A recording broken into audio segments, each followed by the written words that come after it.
হয়েছে সাঁতার। হাততালি কিন্তু কমে গেছে, আরো জোরে দিন। আপনারা কিছুক্ষণ আগে দেখলেন সোনার মেয়েদের সাঁতার, এরা সোনার ছেলে, আমায় বলতে হবে না, বসে বলে দিয়েছে। এরা প্রত্যেকেই কিন্তু স্বর্ণপদক প্রাপ্ত এবং অত্যন্ত দ্রুতগামী সাঁতার। আপনারা দেখছেন সাঁতার কথা বলার আগেই কিন্তু সাঁতার শেষ হয়ে গেল।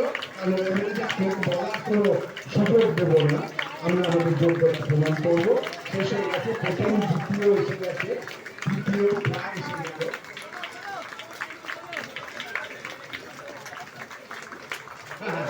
এবার দেখুন সব সাঁতার প্রায় শেষ হয়ে গেলে। এবার আপনারা বিশেষভাবে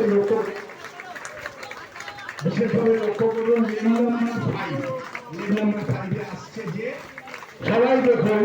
আপনারা রজনীকে সবাই চেনেন, কলেজ স্কোয়ার ক্লাব আর রজনী সমর্থক শব্দ।